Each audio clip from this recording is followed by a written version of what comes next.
this is the second ever cinematic analysis episode. Hello, people. Welcome to another episode of cinematic analysis. Tonight is the 1974 Black Christmas movie, and this is my first time taking charge of an episode of cinematic analysis. I know Julian hosted the last one. I'll take over for this one along with Madi. Come on in. Yes, hello. Again, as Jason said, this is our second episode of cinematic analysis. I'm fucking excited because this is my grand territory of horror. Okay, it's one of my favorite genres of all time. So I have seen this movie many times before. So having to really sit down and take notes and review it was more interesting than the first time, and you kind of notice things that you didn't notice before. So I kind of liked that, but I'm very excited to review it with everyone today. So. And as you have probably noticed through the title and thumbnail, this isn't Child's Play, but due to technical issues, this is our replacement. Amazon Prime. Yeah, fuck that shit. Dinky poo poo. Anyways, next up, he was part of the premiere, Lucas. Yes, actually, I've got my notes better this time. I'm a bad note taker, as I noticed. But yes, I'm here to do this episode. Second episode of Cinematic Analysis. It's your favorite analytical person, Lucas Tencio. And I'm doing this episode of Black Christmas. Very interesting movie, I'll pretty much say it, put out that. At least it was 2006. We're not going to get into that. Who knows if he's not only going to be an analytical person, if that's how you say it, he'll be a dumbass, maybe. Just like on our other two podcasts. No, this is analysis, all right? This is not crash and burn. There's no cat mosh or anything like that. Cat mosh? There's no burn, there's no mosh or anything like that right now. You can mosh to anything, Lucas. Anything you set your mind to. So I can mosh and do my game? Like yes. Yeah, just wait. He's still having his monologue, so just let him go off. Well, last but not least, this is his first appearance here.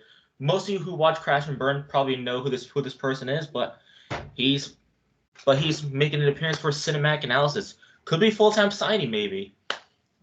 Nicholas Isaacs, welcome in, buddy. Thank you. Yeah, it's great to be here. The only one clapping. Oh, okay. There we go. Oh, let me do this. Come on. Salary and praise, guys. Maybe I'll stay a little bit longer if you clap for me more. Oh. You never know. Yes, keep it going. Keep it going. Yeah, yeah. See, I like movies. I'll say that much. So when I heard that you guys were doing a cinematic analysis thing, I was very excited about that.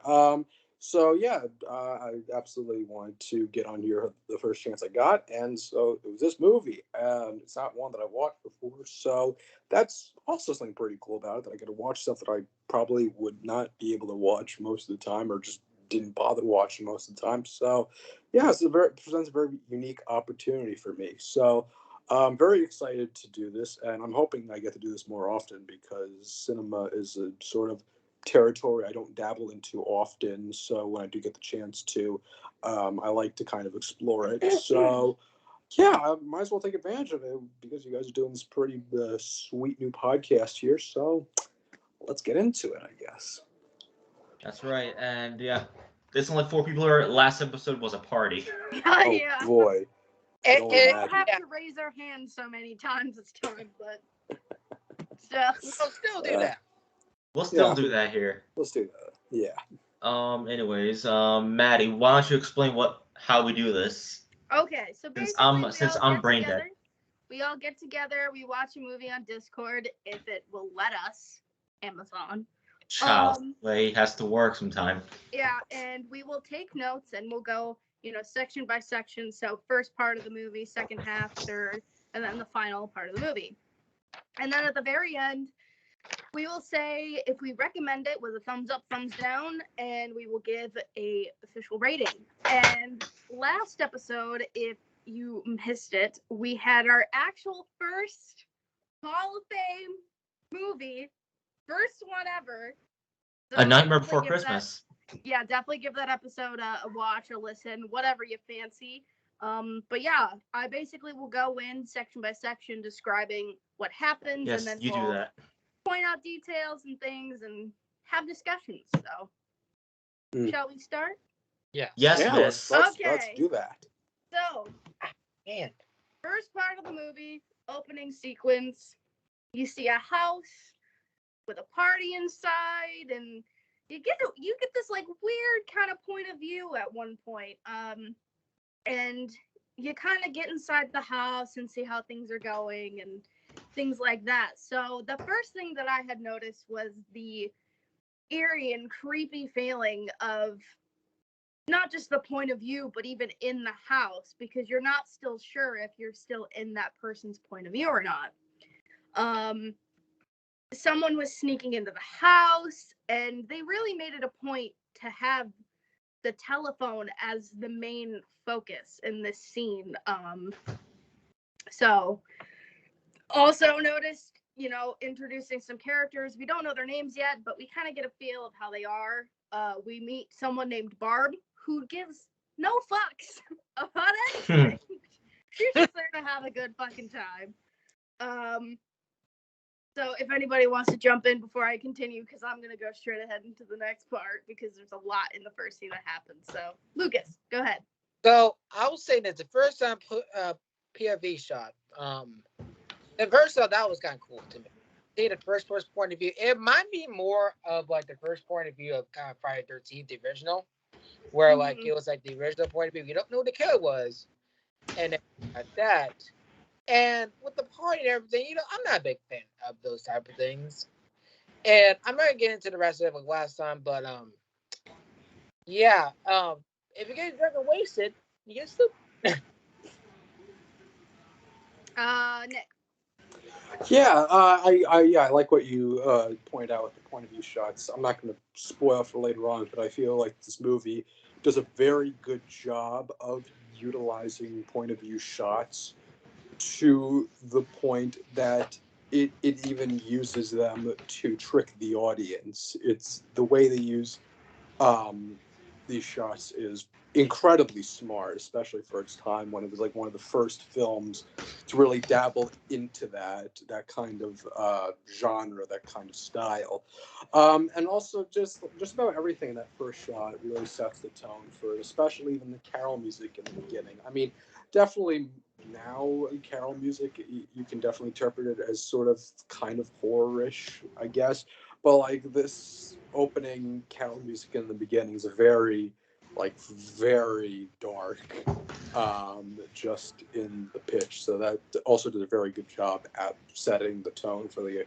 entire rest of the movie. Kind of just a very dark atmosphere overall. So yeah, opening shots are some of the most important shots in the entire movie, and this one definitely is a very good opening shot. Really sets up everything later on. And yeah, what you said about the phone as well, that's also a really good pointer. Just setting up what's going to be a main focus of the film, what's going to be an important object. You always want to establish that. And so by dabbling into all those things, you're really communicating to the audience, here's where you got to pay attention to, here's how it's going to go from here. So yeah, definitely a very good job in terms of setting everything up. That's a good start. Yeah. Yeah. Lucas. Are we in the phone call part? Yeah, that's definitely still in the first part. Oh man, I'll admit Yeah, that was. That shit creeped me out. That Oh. I'm like, first of all, what the hell is this? Oh God, it's reminding me of some pedophile shit. I don't know. Yeah. Yeah. Jaden, go ahead. Like, Let me give this scene a. Oh, what the fuck are you doing? I guess we're I'm gonna have implementing to agree Moshcast with. things. I'm gonna have to agree with Nicholas right here. Opening scenes on movies are like an important thing because it sets the tone of what to expect for the remainder of the movie. So I thought this movie did a good job in setting the tone of what viewers are to expect for the rest of the movie as we go along. Yeah. Yeah, you were just dabbed a little bit into the phone scene or whatever, the first of multiple. I gotta say, That's a the good scene guy, too. I looked it up.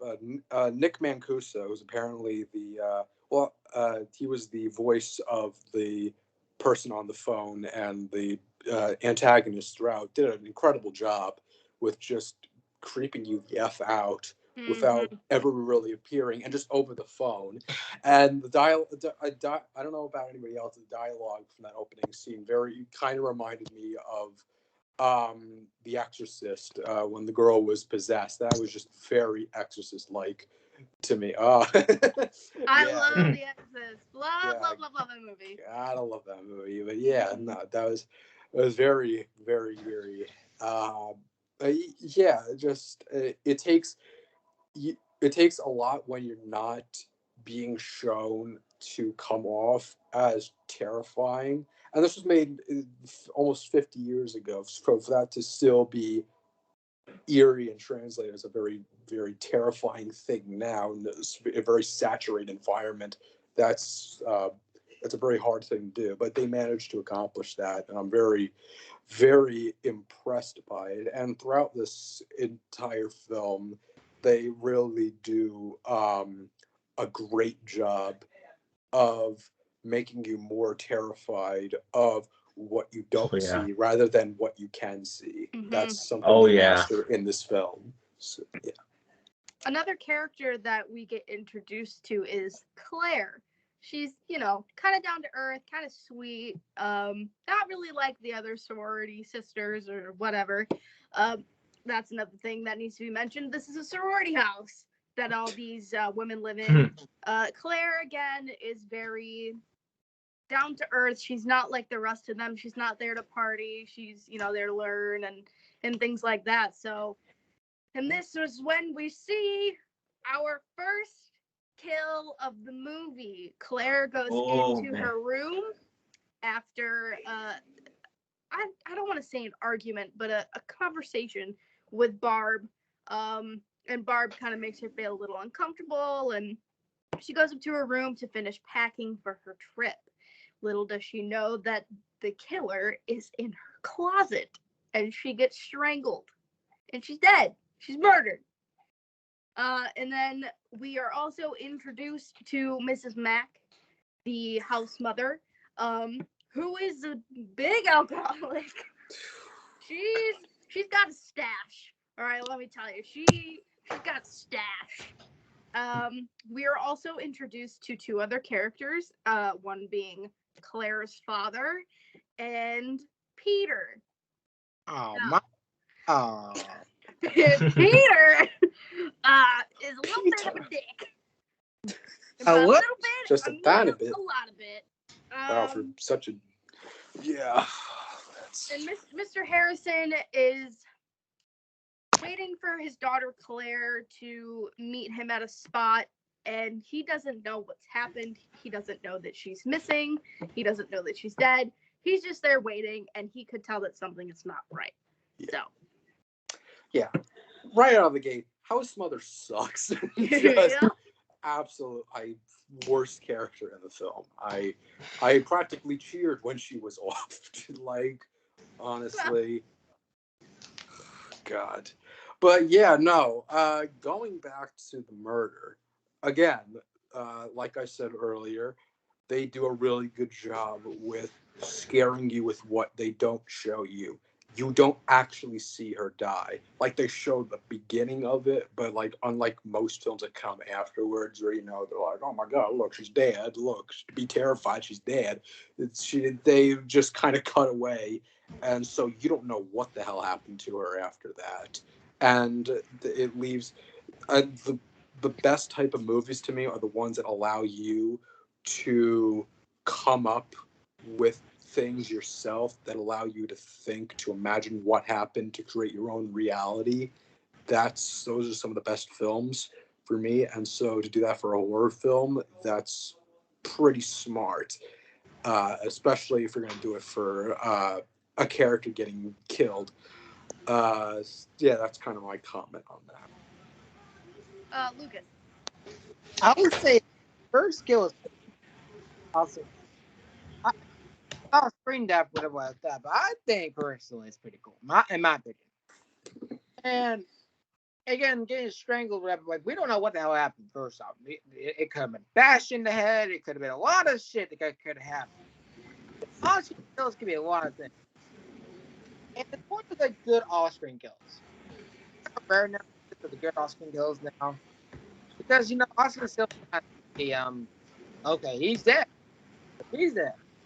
Okay. But first of all, the household murder, I don't know. Just direct.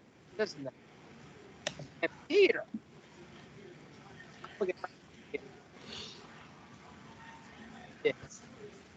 Robot? Yeah, You're cutting out a little bit. Ah! Just screams out into the void. Screams into the void. Me too. I'm back, I think. Oh, welcome back. Oh man, you were gone for so long. I was worried. 84 fucking years. Wow. Jesus. We're not reviewing that movie either. Yeah, stop asking. Jesus Christ, I'm a 30-year-old man now. I'm 207. Oh, there you are! Wow. I missed you. Welcome back. How's your vacation? I'm right here. You're blind. Damn. I think y'all lost your vision. Back to what I was saying, though. The first skill was cool. Here's a dick. I guess say it's manipulation. Wink, wink.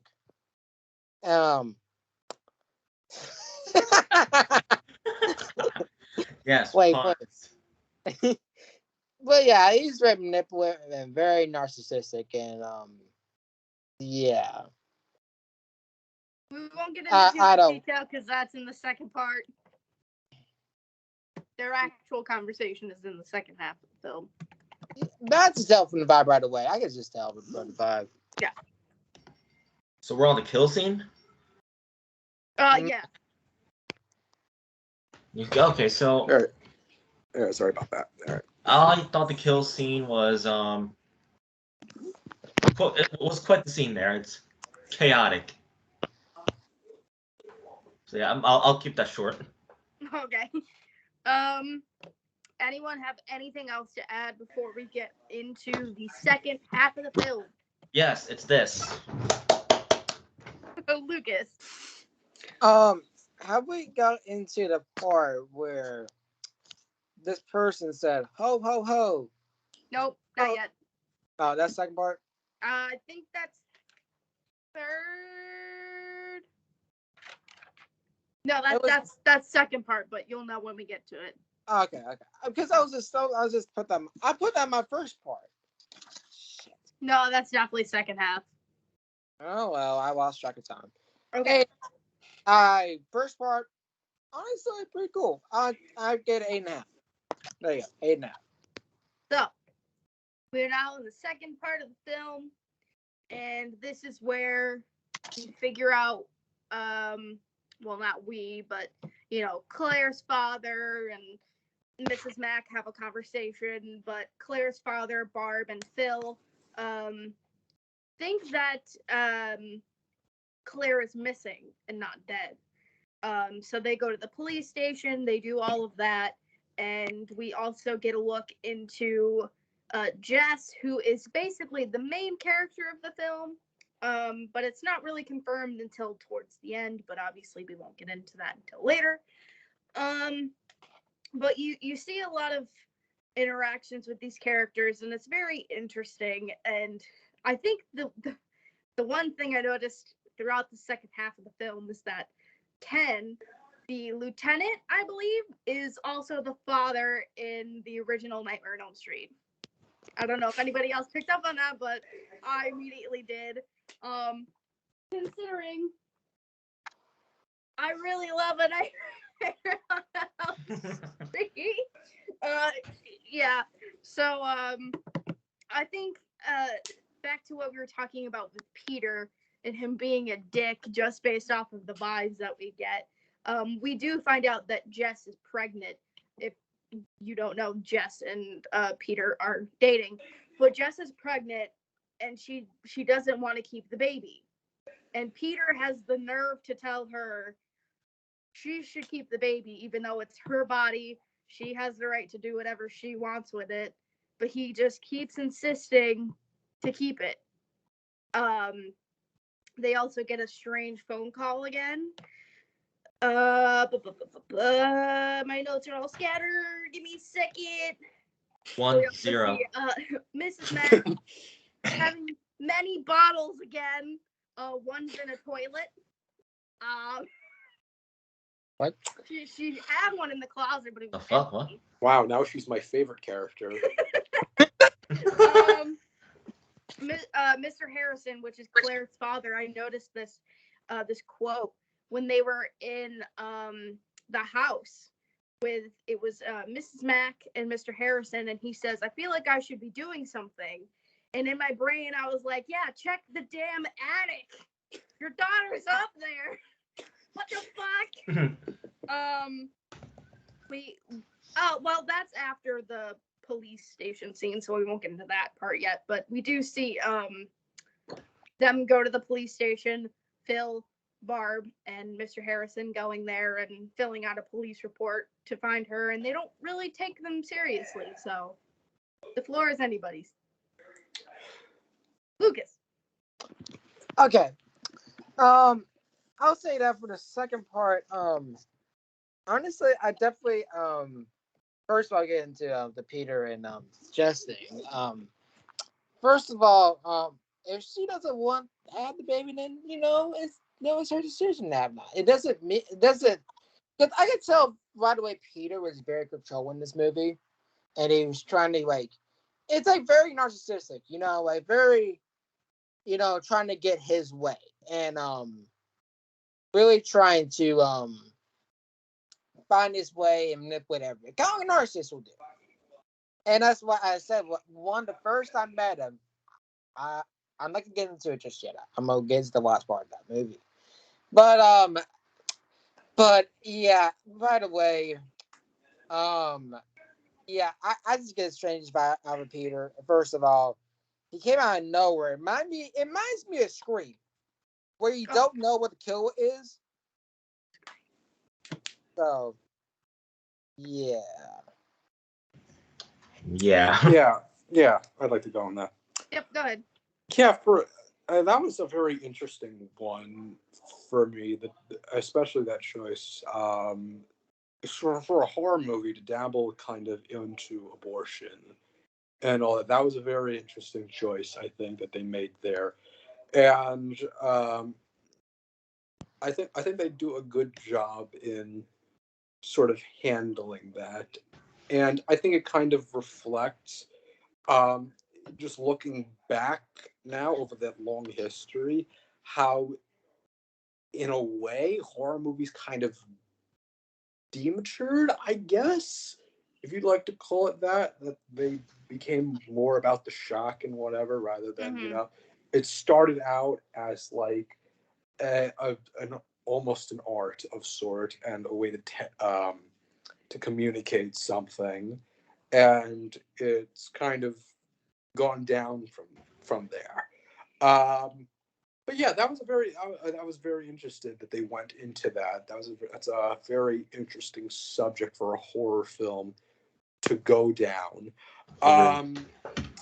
Yeah, they do a very good job, I guess, in sort of as well hit. I mean, not that it's like an intention.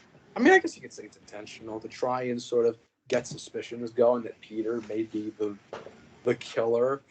I feel like that's pretty much most movies, that not even just horror, that they always have that guy, that person that they're always hinting might be a big bad or something. Mm-hmm. And I don't think this is the first one to do that, but it's always good to point that out.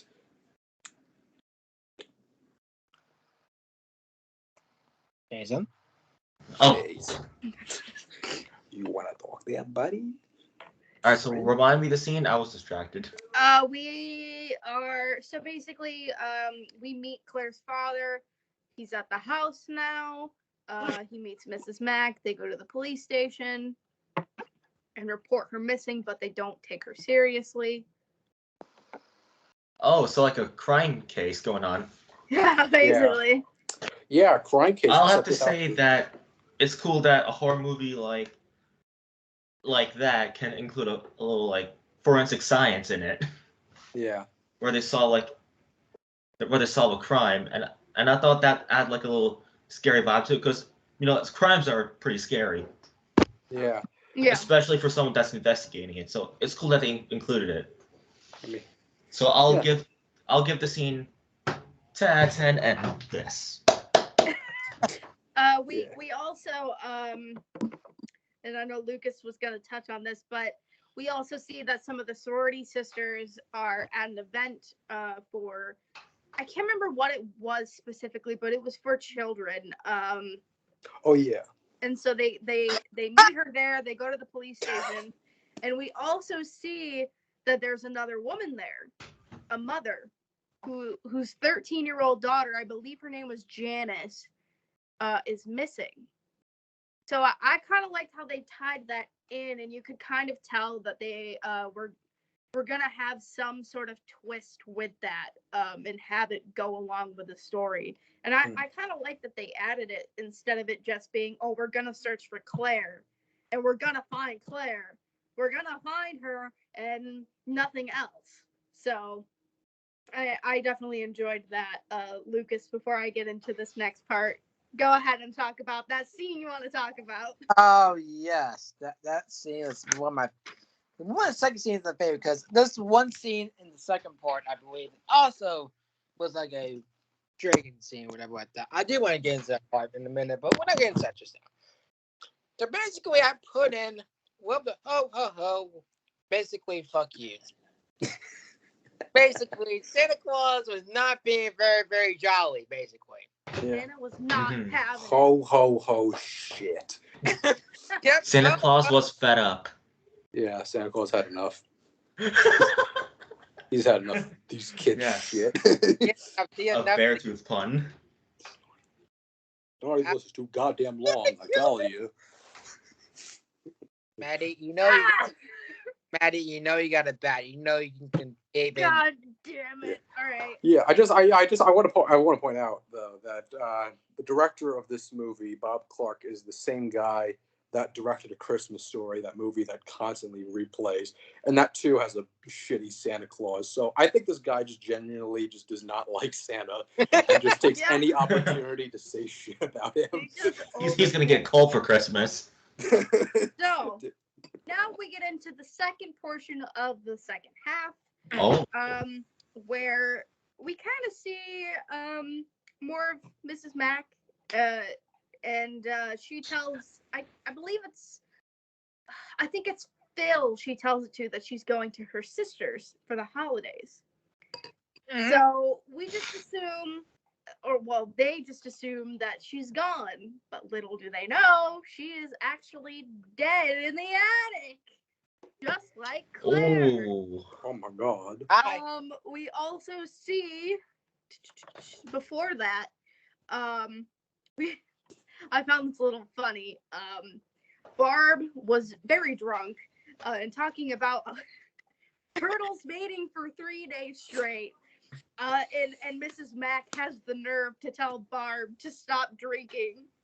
And she's had 2 months to drink. Stop. I was like, this bitch has a lot of nerve.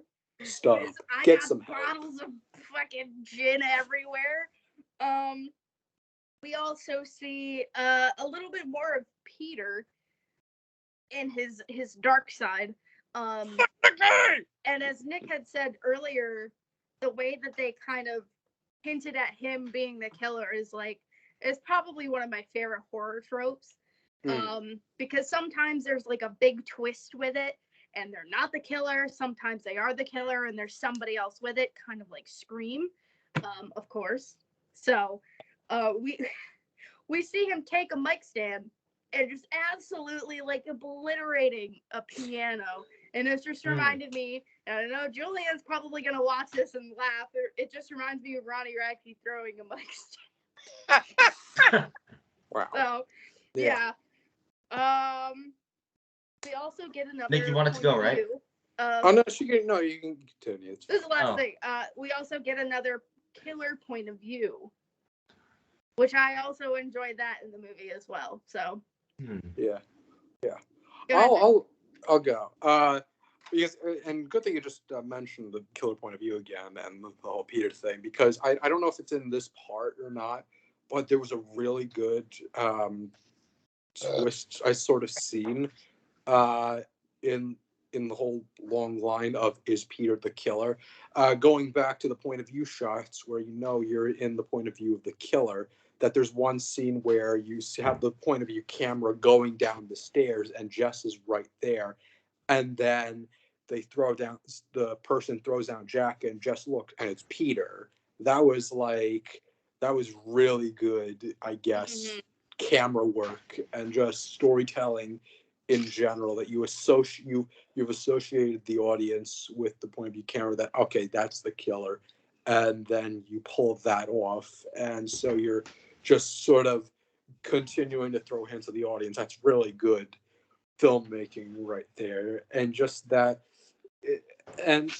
entire run of a sort of goose chase of is he the killer, is he not the killer, that they play is very, very well done, especially with the added motivation of Jess wanting an abortion and Peter not supporting that. They do a really good job with that. And yeah, again, with the POV shots, and I think the point of view shot you were talking about, that was the one in the attic where he's like sort of freaking out and all that shit. Again, they have such dedication in not showing you who he is, not showing anything apart from later on. They'll show a little bit, but just like just the creativity of having the audience form a horrifying image of what the killer may actually look like, or even more horrifying, who the killer might be, and sort of terrifying them even more, like, oh, is that person right next to the killer and she doesn't know, and all that. It's like, that's just expert film making right there. That's expert. That's good. That's good stuff. That's good stuff. We'll go with Jason. So, I see they're continuing this little investigation where they were looking for what's her name? I believe that this one was actually for Claire.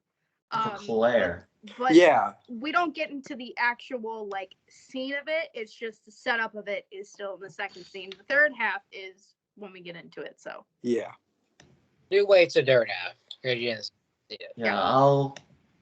I don't have much to say here, but I'll give this Cena.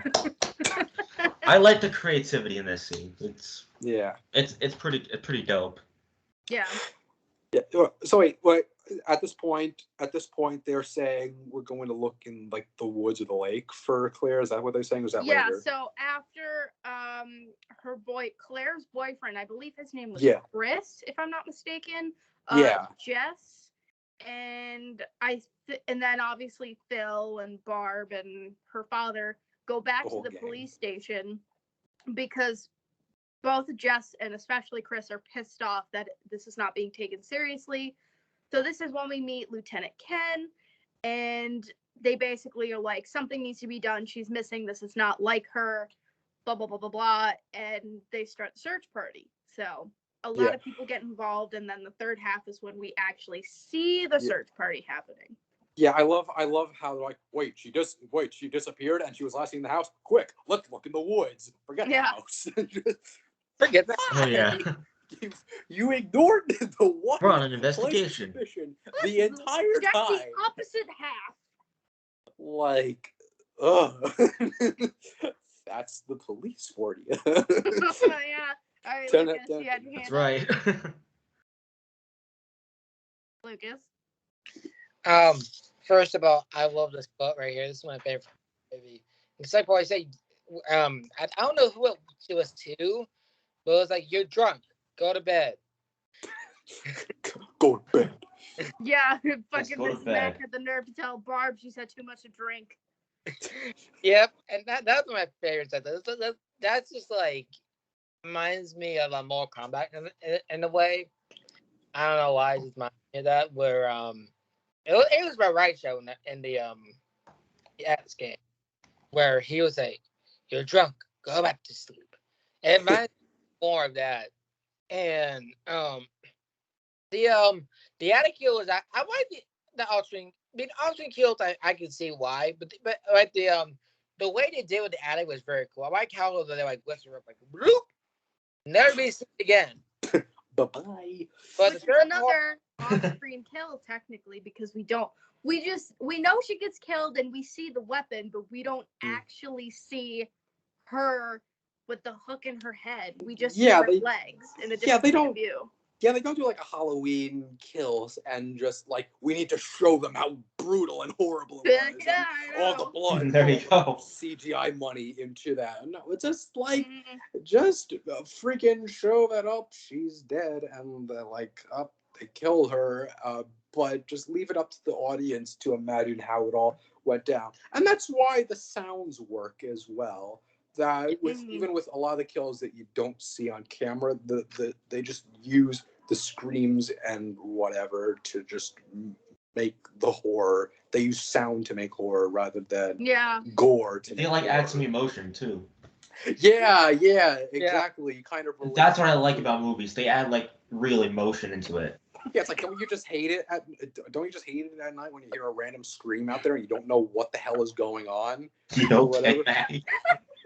I was saying that seriously. I accidentally hit the thing in my chair and I just went boost. No. I'm gonna come back up. Hold on. That's the set. That's the setup. Okay, I'm back. Yeah. Yeah. Another thing I wanted to point out was Wait, Nick, are you done yet? Yeah. No. Yeah. You can go. Just the difference between older horror movies and newer ones is a lot of them newer ones at least tend to focus more on the jump scares of them, which is why I'm not really fond of the newer ones. I like the mystery of like this one where you don't actually see the kill and it's based on screams and sounds and not just visuals. Yeah, and also they feel like they need to show and tell you everything. They're almost treating the audience as if they're stupid. Yep. That's what I don't like about a lot of modern horror, is that they don't feel confident that their audience can be satisfied with not seeing these things. They need to feel it, and that they need to show the most obscene, outrageous, violent thing in order to keep them invested. The mystery is incredibly good at keeping people invested, and the search for an answer is very good at keeping people. It's a very good carrot to dangle in front of people. I just don't think modern Hollywood and modern horror makers don't utilize that enough. They don't feel confident that people are going to be satisfied with the carrot. They just don't feel like that anymore, and that's missing nowadays. I definitely think that's why Scream is so successful, because you don't you know who the killer is because they're Ghostface, but you don't know who it really is. So I'm hoping that with the new film, they'll still keep the same formula, but also change it up, modernize it a little bit. But that's all I'll get into with that. So if we're ready to move on to the third half of the film, I shall start. All right. So we finally, as we've talked about, the search party, we finally see the search party commence. And there's a little find, which I'll get into that in a little bit. We also, again, get another creepy phone call. We also see a little bit more of Peter and his tendencies. He's very, very suspicious at this point. Everything we thought about Peter is up to 100. It is way more suspicious than before. And Ken even thinks that Peter is very, very suspicious. Peter is still calling Jess selfish for wanting to have an abortion. They searched the house, working on phones, things like that. I'll leave a couple things out to discuss, but I think getting into what they find is probably a big picture here. They do find a dead body. but they don't know if it's Claire, which we as the audience obviously know it's not Claire, or if it's the 13-year-old girl. So, obviously Claire's parent and friends are very concerned because they hear dead body and they're like, oh my god, it's Claire, but it turns out it was a little girl. Now, I do want to point out that no one really knows if the killer that had killed Claire and Miss Mac killed the little girl. No one truly knows. Which is, I kind of like that no one really knows, but, So. Yeah. Yeah, go ahead, Nick. Yeah. Again, they're really good at sort of giving us red herrings. That now all of a sudden you've got another dead person, and now sort of the focus goes on that, like, oh my god, they killed more, and it sort of kind of leaves you questioning even more in that regard.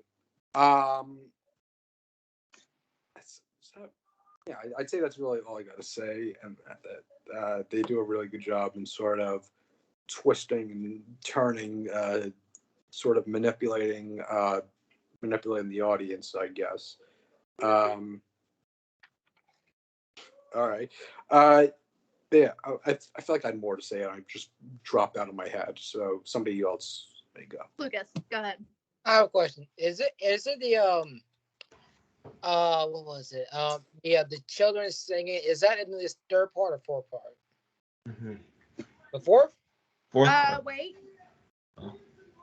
Third. It's in the third. Oh, okay. I'm gonna wait to talk about that because that's. Yeah, when we get into that, you'll know when we're getting to that, because it's definitely something I wanted to point out.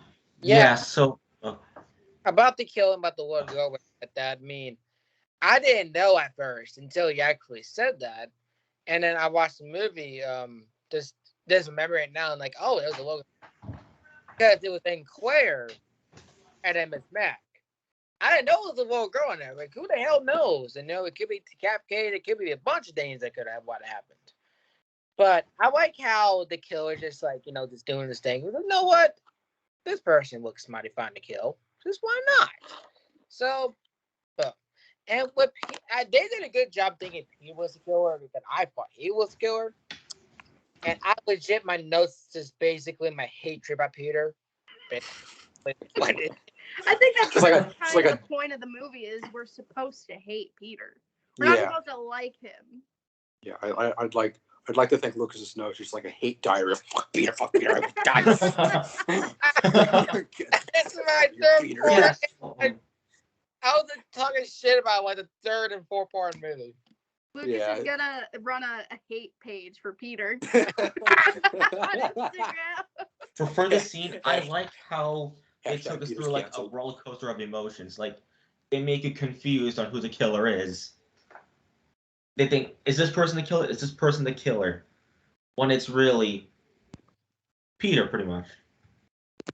Yeah, it's like, the thing is, I don't think we actually do know who actually killed that little girl by the end. I mean, obviously we saw the killer kill those two other people in the house already.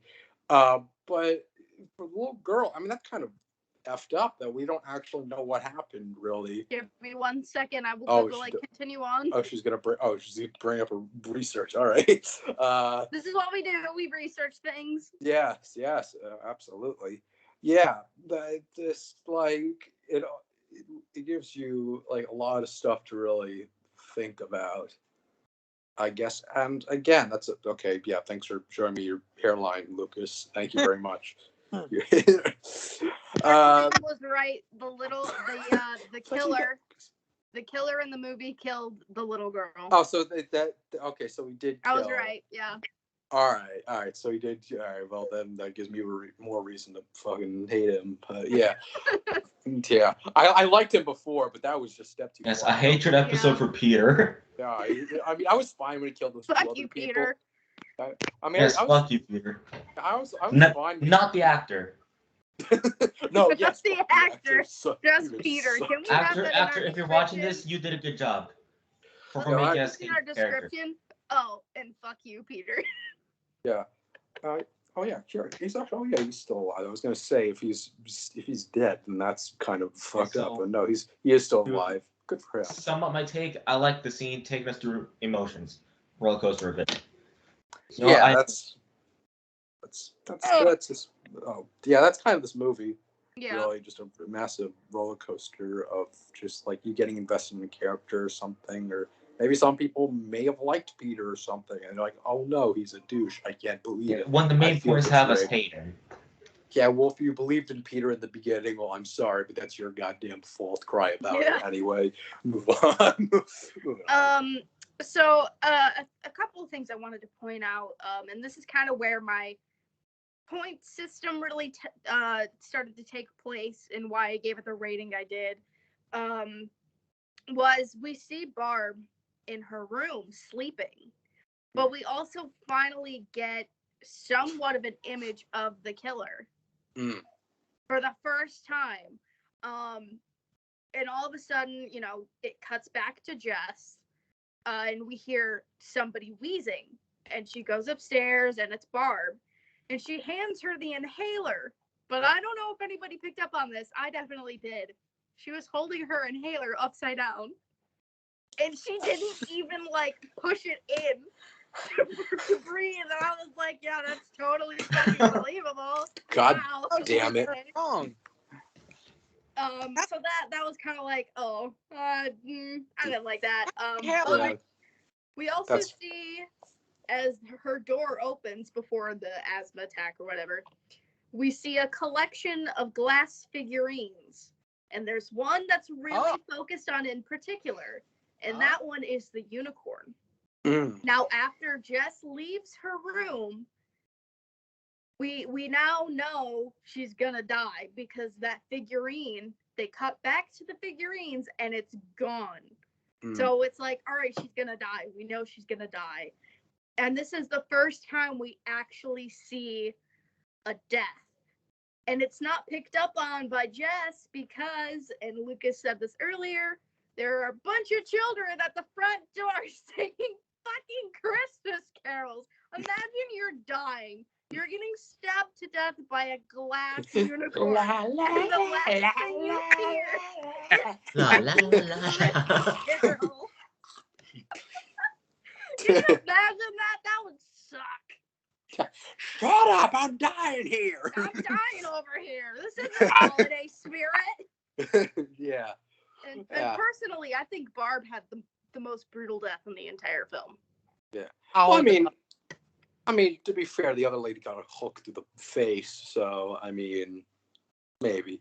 But Candyman style, yay. Yeah. But anybody? I'll go. All right, yeah, you'll go. Oh yeah, Lucas got her. Going to the classical unicorn kill. First of all, coolest kill in the movie. Hands down, one of the coolest kills in the movie. Because with the glass breaking, the children seem it much more creepy vibes to kill, and I enjoyed that. It's very artistic and very well done. It's just very well done what it did. I definitely did enjoy that part. What the hell? They flew to his bed. Me, Lucas style. But yeah, that's my favorite kills in the movie, no doubt. Like I definitely love the grass, the way it was well coordinated, and that's what you just see with kills like that sometimes. That they're not well coordinated and how like psychological things. It's like randomly decapitate somebody, or we'll just cut their balls off or something like that. You know, kind of like shit like that. Yeah. But yeah, I definitely did enjoy that like well psychological kill, and yeah, and okay, I'll wait till the part 4. I'll wait till the part 4. Yeah. But like that goes kind of back to what I'm saying. Like you don't need an insane, brutal, over the top kill to get a person invested in the movie. If you are invested in the character and whatnot, then the kill is enough to sort of garner that interest and emotion. I mean, to be fair, the drunk talking about turtles fucking for 3 days, that's not exactly the most motivation you can give a character and get me invested in. But still, it's a very, very you know the character, and that's kind of enough to get you interested in what's about to happen. Shit, that just lose track. I found it. I don't know if it was like really meant to be symbolism or whatever. I guess just like the fact that she was stand of the unicorn represents innocence and youth and purity.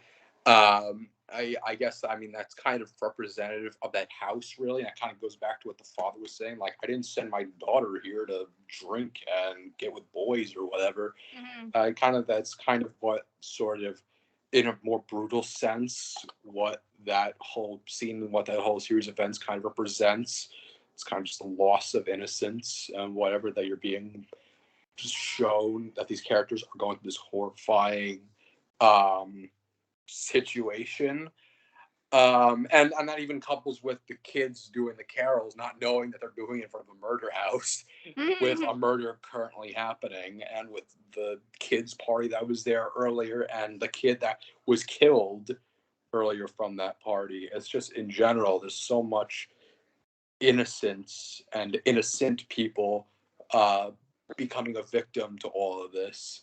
It's kind of tragic in that sort of sense. And yeah, with the killer reveal, again, bravo on them not jumping the gun and not feeling the need to go, oh my God, look at how scary and horrifying he is. My God, I'd be scared to get buy more merch or whatever. No, they're very self-reserved. They're very reserved in terms of just about everything in that movie, and that just gets the audience even more invested and gets them to thinking more. You only see the person's eye, I think, throughout this entire film. That's the only thing you ever see, and good on them for choosing an actor who can make those terrifying sight or just looking I've ever seen. Just with what very little the person was given and what very little they were showing from the killer, they made him into an absolutely terrifying antagonist. And that's a hell of an accomplishment, to say the least. Yeah. Jason, do you have anything to add? So we're talking about that kill, I believe. Yes. Well, as mentioned already, you don't need like a violent, brutal kill to make the audience invested in what the character's going to do next. If you can just do a simple one, then the viewer would still be invested in what that character's going to do next in the film. So I thought that kill was a good one. And yeah, that's what I'll say. A few other things that weren't exactly mentioned. Some of the phone calls that Jess had gotten, and this goes back to the actor that played the killer. He did a fantastic job because he played different characters within the phone call. There was a father, there was a child, and there was a mother. For sure, they do a good job creeping out the viewer. Yeah, with those they don't even with those bone-chilling phone calls. Usually it takes, with horror movies, it takes like a mask, or it takes like gross effects and things like that. You want the viewer to be scared. Yeah. But they're doing it in a different way, and I appreciate the way that they definitely did it. Oh God, my phone's dying. Give me 1 second, please. Oh no. I'm gonna plug it in. Oh my God. Oh no. Okay. Don't leave us. Oh no, my phone, it's dying. There was something. And the first thing that popped into my head, other than really I'm gonna fucking die to the sound of Christmas carols, is there's so many fucking bowl cuts in that fucking scene. I couldn't get over how many there were. It was just bowl cut after bowl cut. Oh my God. God, stop the bowl cuts, dear Lord. And there was also I don't know exactly what the job is, but a guy came in with Lieutenant Ken after Jess had said she was getting the creepy phone calls, and they basically came in, tapped the phone so that they could trace the calls. I won't get into exactly what happens after that, but Jess does get a phone call where she basically had what she had told Peter repeated back to her word for word, and also hinted at the abortion, saying like a wart was being removed. So she was freaked out, and Lieutenant Ken was listening to this phone call, and he was also confused. So this makes it even more like, okay, it has to be Peter. So now we get into the final portion of the film. All right, here we go. Oh, boy. Basically, obviously, the killer's identity is revealed, which Lucas had a little roller coaster with that. I'll get my mom. Give me a second. They're still tracing the phone calls, but for sure they believe that it's Peter. 100% believe it. Jess is terrified. Absolutely terrified. She finds everyone dead. So Phil, Barb. She doesn't find Miss Mac and Claire because they're in the attic, whereas Barb and Phil are laying on top of each other in Barb's room.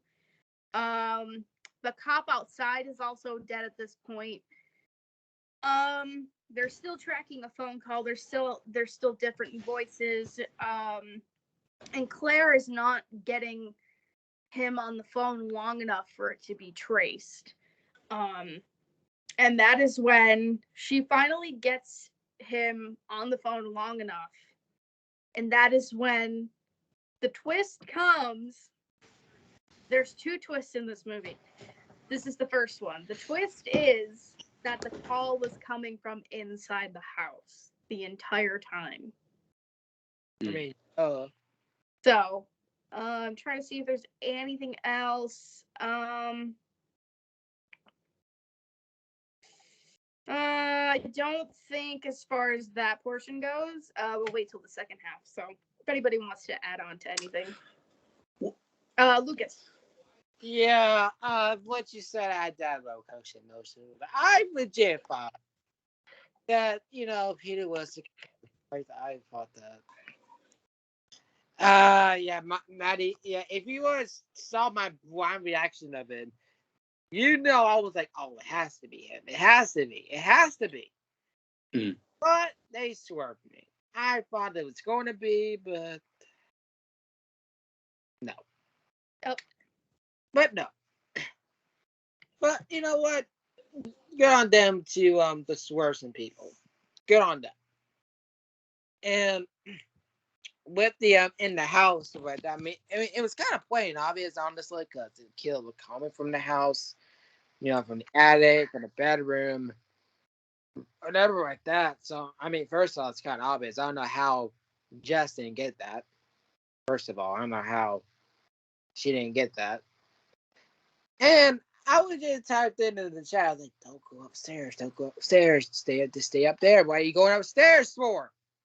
Mm-hmm. You're a dumbass. If you've seen a horror movie, you don't go upstairs where the killer is. You've seen the movies. Yep. Young. I mean, dumbasses. yeah. Well, Go ahead, Nick. I mean, this was the first, basically. So, I mean, what's common now? This was basically the first one in doing that. And you said earlier that everyone was convinced that Peter was the killer in the movie. I thought I remembered that because they were asking her over the phone, like, was Peter with you when any of the calls happened? And she was like, yes, he was here during one of the first ones, so it couldn't be Peter. I thought, or was that maybe a later scene? I don't know. No, it was definitely this one because it was Okay. Right after the wart removed phone call. Yes. Okay. Oh yeah. Right after, and that was after Barb was killed, I think. Yep. Yeah. Yeah. Like again, they do a terrific job in sort of just creating a roller coaster for the audience of just absolutely clouding the killer and mystery, not making it too obvious, which is also a problem with a lot of movies that try to do mystery. They make it too obvious, and that's kind of my problem. Happy Death Day. Yeah, that's kind of my that's kind of my. Well, I'm actually going to talk about that later on. We're reviewing that for February, so don't talk about it too much. Well, no, I'm gonna like just sort of do a bit of a comparison, just in general. But it's the problem I have with Disney movies and their trope of the twist villain that they've just become absolutely obsessed with over the last few years. Which again goes into them thinking the audience is kind of stupid, which is not. It is for children, so. It is, but kind of like Saw. They've made so many movies in the past that have not treated the audience like a bunch of idiots, and that adults can enjoy them. It reminds me of a lot of Saw, like the runners Saw, like like we obviously know who fucking killed them, but he's trying to make us look stupid, whatever. Like a person everything past the third Saw film is not good, except for the two newest ones. Those are pretty good. Yeah, I'm yet to see the latest Saw movie. I might have to check that out. Oh, Spiral was good. Jason, if you have anything to add. So this is the final scene, right? Yes, it is. We're not on the final part, but we're like the first part of the final. I don't have anything to add because I forgot that part. Okay. Well, then I guess we can get into the final part. So basically, Jess, I don't want to say comes face to face with the killer, but she's pretty close to the killer, and she bolts down the stairs to the basement and makes it down there, and she locks the door, and the killer is trying to get in, but he ends up giving up and running back inside the house somewhere. No one knows where, but just hides. And then we see a figure outside of a window, and we learn that it's Peter. Jess is totally convinced that it's fucking Peter, and she has a weapon in her hand, and she's ready to do what she has to do. And obviously, in this case, Jess is the final girl of the film. Now, if you don't know what the final girl trope is, basically is a lot of people in the film die, and the final character, usually being a woman, and that's where the trope comes from, the final girl. So we'll take Halloween, for example. We have Laurie Strode. In A Nightmare on Elm Street, we have Nancy and Scream. We have, why did I just forget her fucking name? Sidney Prescott. We have a whole bunch of characters that really have that trope. So I feel like that doesn't get explained when people review these movies, because whenever I talk to people about horror movies, they're like, what's that mean? So I wanted to make sure I added that in there. But Jess also kills Peter in self-defense because she is totally convinced that he's the killer the entire time. And then we see Lieutenant Ken come in, and he's like, I knew it was Peter. And he was totally convinced as well. And then we see that Jess and a couple of other policemen are in her room, and we see that Claire's father is also in the room. He passes out, I believe, and Jess is full on asleep. And this is when the biggest twist, I think, other than the phone call coming from the house, is that Peter was not the killer. The killer was Billy, which was in the phone calls, that name was mentioned numerous amounts of times. So Billy is still alive. He is still in the house. And they were so fucking stupid, and they left Jess alone in the house. Probably. So,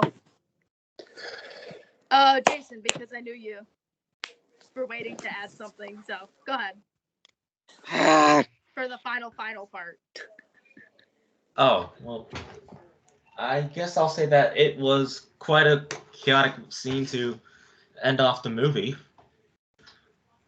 So it was pretty, and I do agree. It's pretty stupid that they left Jess behind. Yeah. Yeah. The police were not smart in this movie one bit. They lost their IQ. Yeah. Yeah. Obviously that was the dumbest part to end off the movie, but overall, that the scene was a chaotic one to end it off. Yep. Lucas. I forgot. Billy. I never fucking heard of him the first time. Let me just say it out of the way. I never fucking heard of him, first off. And so I'll have to look it up on the internet. Thanks, Google. But official sponsors of the video. Man, you saw like the what the fuck look. I'm like, it's not Peter? I'm like, what? I was convinced it was Peter, but no.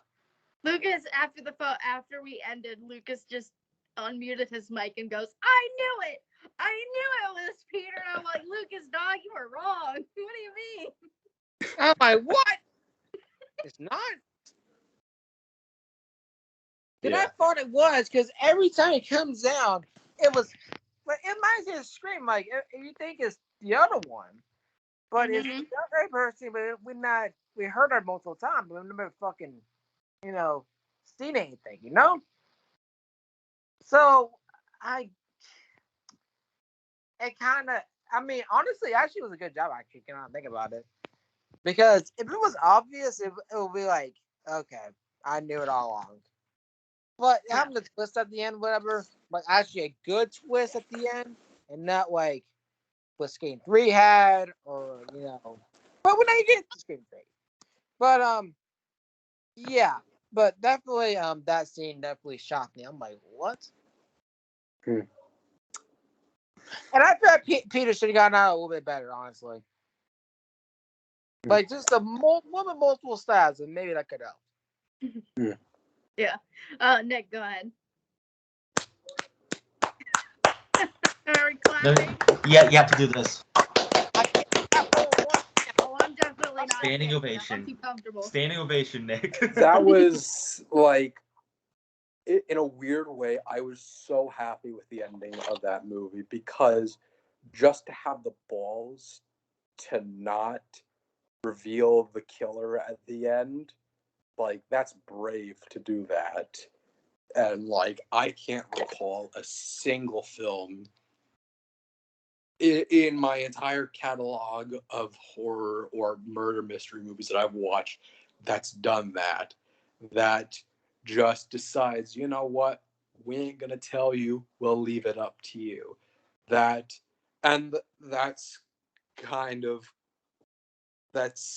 my problem with a lot of horror and murder movies, that they all feel like they need to give the answer at the end, and it just feels like a bit much. And so for them to do it with this movie, that just sticking with this mission to always give out the carrot, but not give too much to the audience, that was very, like, that's just good on them for that.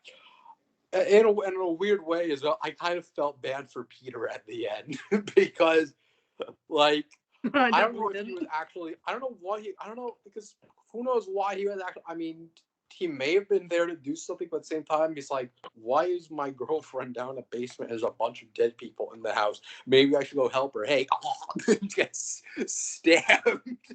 Yeah. Like, maybe he was there to help her, and she fucking kills him. Like, that sucks. And just on top of the fact that he's not the killer at the end, like, just, that's such a good way. It's a awesome way to end off the movie for me.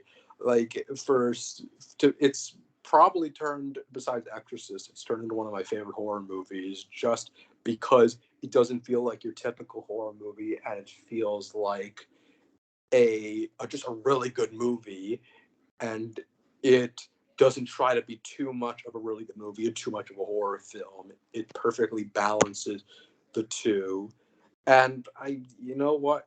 I think so much more credit should go to this movie for everything it's done for horror that Halloween definitely gets. I mean, this was definitely like the first real slasher film to me, and you can see so many of the tropes in here that's become horror.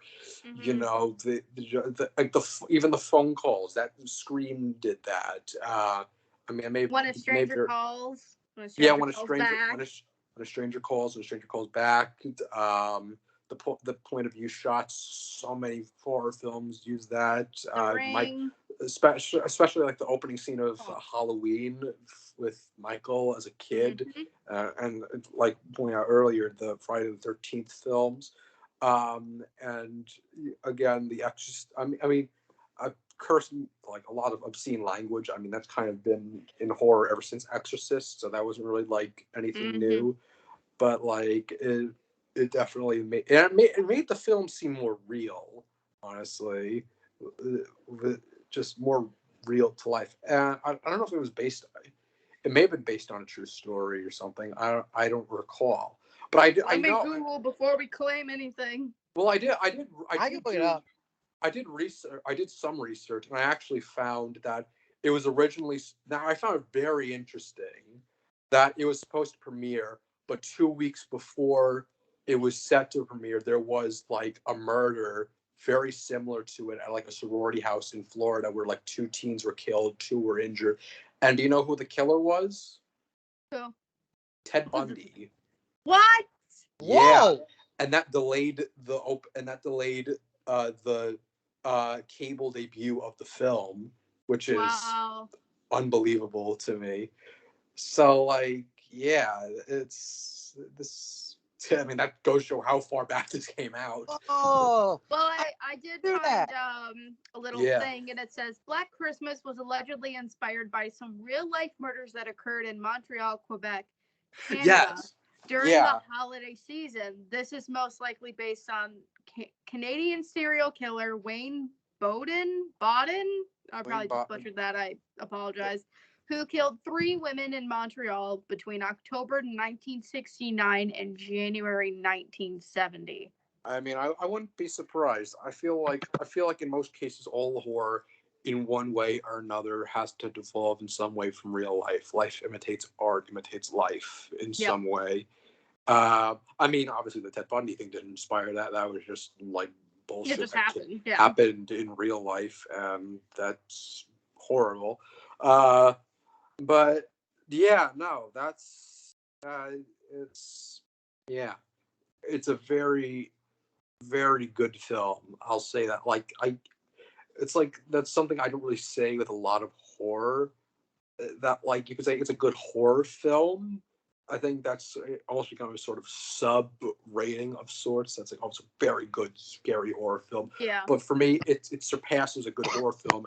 It's as Lucas fucking dies over there. Oh my god. Lucas got a phone call. Oh my god.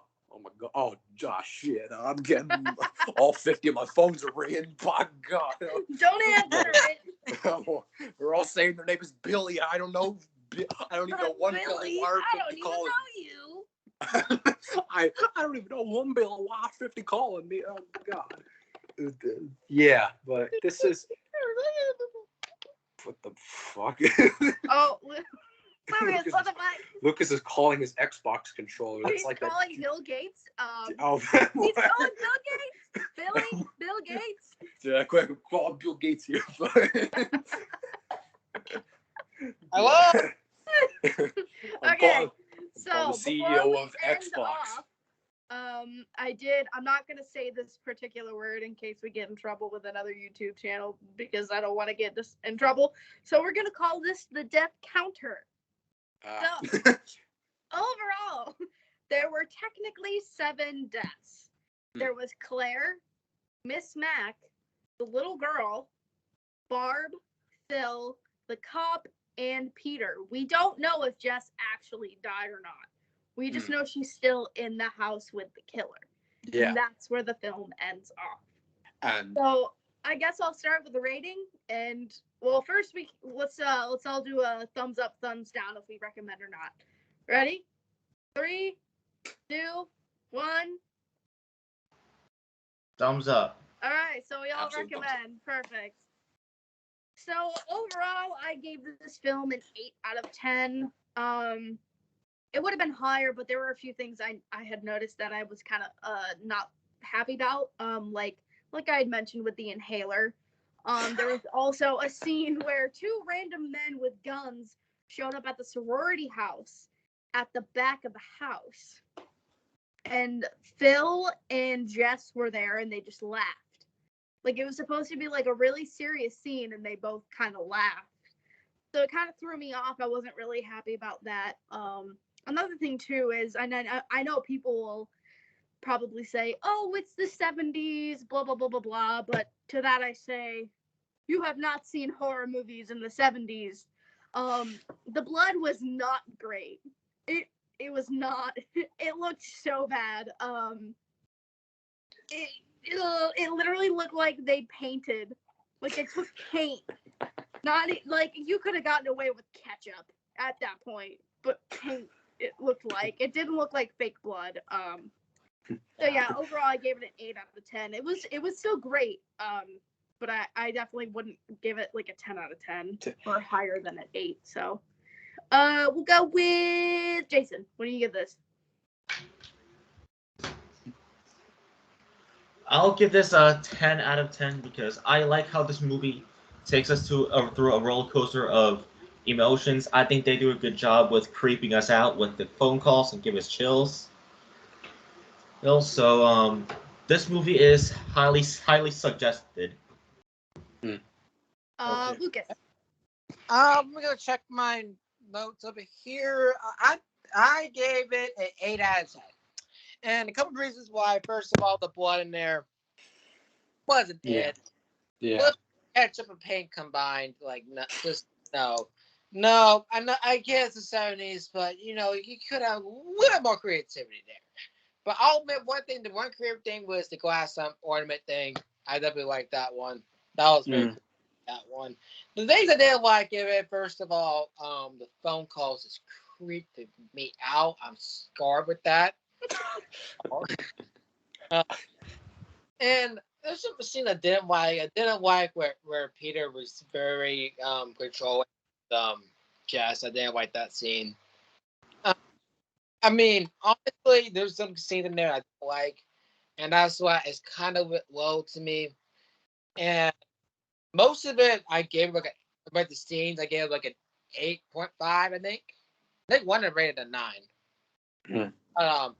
Yeah, but overall, as the dad said, great movie. I definitely recommend this movie for the Christmas mood or whatever like that. But yeah, be aware of Peter. Just Peter, not the actual killer, but Peter. Peter Anonymous.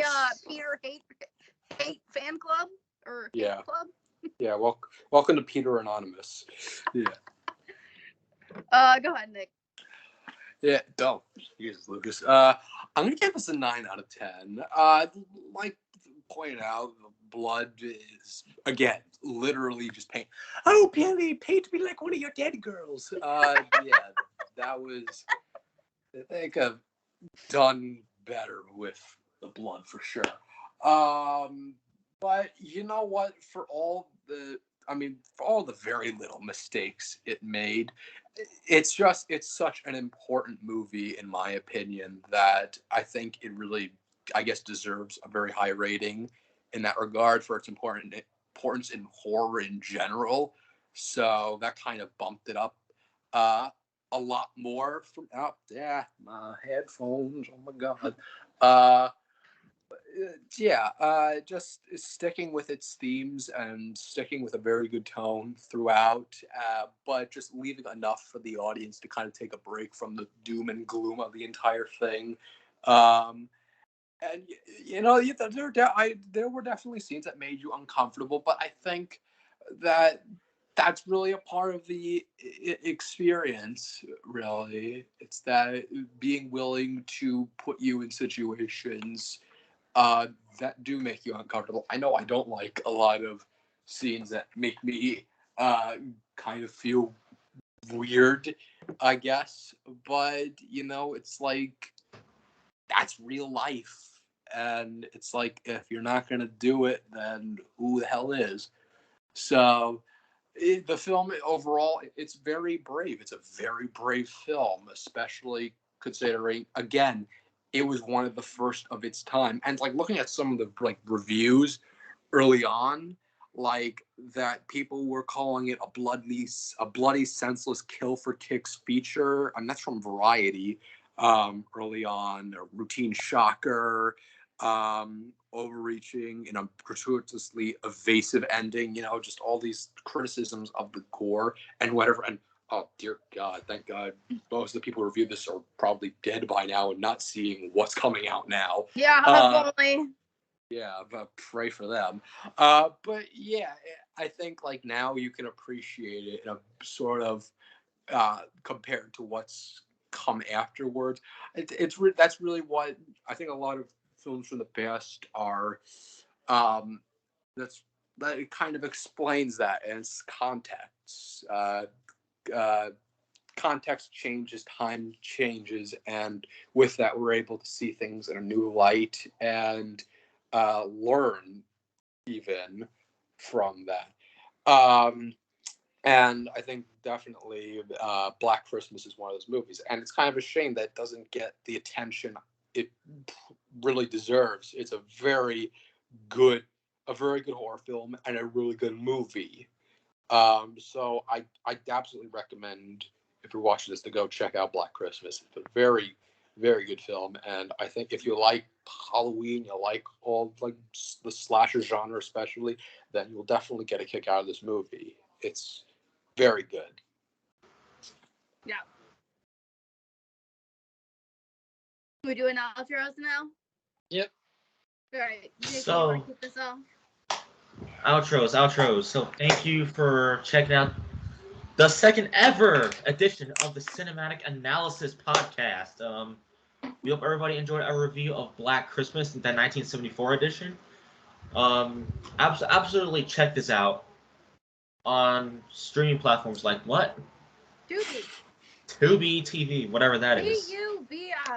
Tubi. God bless. Yep, Yeah. Next episode, you know what, Maddie, I'll let you announce that at the Okay. end. Yeah, very, very. But I will announce the episodes for the other podcasts. Crash and Burn Wrestling Podcast. We're talking about the best and worst pay-per-views. WWE and AEW.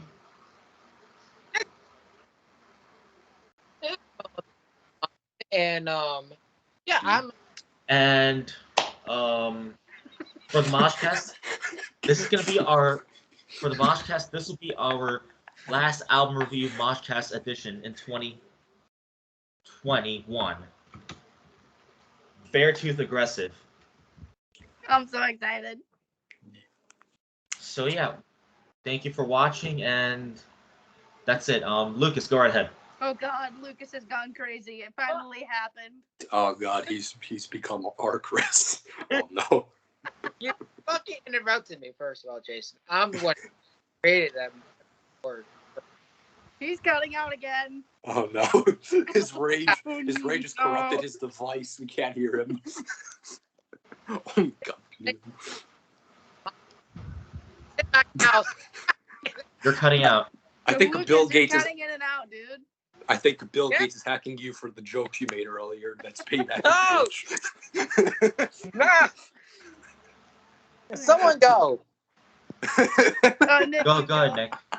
All right.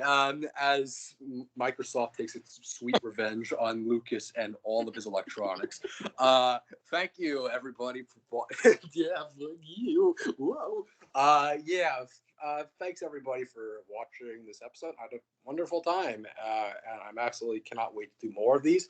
And one more time, definitely check out Black Christmas, and I cannot recommend it enough. I hope you guys enjoy this. I hope you maybe learned a thing or two, and maybe you yourselves gotten interested in looking at movies a bit more closely to, see what you can find. See if you can interpret it in your own unique way. And I encourage you, watch more stuff. Really, there's a lot of good movies out there. Not even just mainstream Hollywood. Independent films. Maybe even stuff on YouTube, short stuff. Like, I definitely recommend you check out some stuff and support people out there who do invest their time and their creativity in making some very amazing and even underrated stuff. Like Black Christmas, like so many other films. I definitely. I recommend you just watch film. It's a very, very awesome and I think underappreciated media because we're so exposed to it nowadays that we don't really appreciate it as much as I think we should. It's a great tool of expression and a tool to tell stories, which has been one of, I guess, mankind's greatest abilities from the moment we came into existence. I'm going to a freaking crazy end of movie monologue right here about existence and This is art Nicholas on fantasy booking episodes. Yeah, Novels. basically, yeah. Create a fantasy movie creator. That'd be a very interesting idea right there. Make a movie. Oh, Maddie. I kind of approve of that. How about you? Yeah, content right there. Maddie's zoned out. I'm putting something in the Discord. Give me 1 second. Lucas can go ahead after. I'm going last. Maddie's trying to message your lifelong friend Bill Gates to stop harassing Lucas. Don't worry, Lucas. I got you. I'm messaging Bill Gates as we speak. Am I good? Okay. All right. So thank you, and Lucas, you can go. Hey, am I good, please? Am I good? Yes. Yes, you are good, Lucas. Thank you guys for watching this episode. I was fucking up saying the Moshcast. I almost fucked that up. Wow. Yes. Nicholas is on the Moshcast for the first time ever. Yeah, you finally. Wow, you literally had to trick me to get on. Wow. Great job, guys. I Trick you. It's okay. Music's not for everyone. It's understandable. No, I like music. Just I'm not good at reviewing music. That's me all along, Nicholas. Ah. But yeah, thank you guys for watching the episode. I want a total dumbass. But You will see him be a dumbass on the next Crash and Burn Moshcast episode. well, maybe. Well, it depends if he's there. He's cutting in and out again. What? keep talking. Am I good? Yeah, you're good. Yes, now. you are good. Keep Okay. talking. I have to go places. I have food to eat. I have movies to watch. I thought you said something else for a second there. I thought so too. What did you think I said, Lucas? What did you think I said? Oh. I you said boobies. I don't want to say. I thought you had titties to watch. What the Yes. Nicholas, wait. God damn it. I tried to keep it in for so long. Sorry. All right, Lucas, do your honors. I can do mine. The next one, which Maddie will announce. So yes, I will. Yeah, I'm out of here, and fuck you, hackers. Oh my God. Maddie, it closes off. There we go. All right. Thank you again for coming to hang out, everyone. Nick, Jason, Lucas, everyone that hung out with us today. And thank you all so much for watching this episode of Black Christmas Review. Definitely give it a watch. This one in particular. The other ones don't mean shit. Anyways. So you can find me on my socials. They will be linked below. Instagram, Twitter, all that fun jazz. I also stream on Twitch. Have a fun time on there. So, as promised, the next movie we will be reviewing is, a drum roll, please. Anybody? You know what? This is Birds of Prey. Yay! Woo! We're doing DC month in January. We will be doing probably one of my favorite DC movies of all time, Birds of Prey. So very, very excited about that. I know me and Julian both personally picked this movie together, and the fact that a lot of people voted to watch this is wonderful. So I'm very happy about that. So Wonderful. Yeah. wonderful. Yeah. So until next time, ladies, gents, they, them, folks. Fucking see you later. Bye. Well, Yeah. all right, buddy. Take care. We'll see you next time. Bye bye.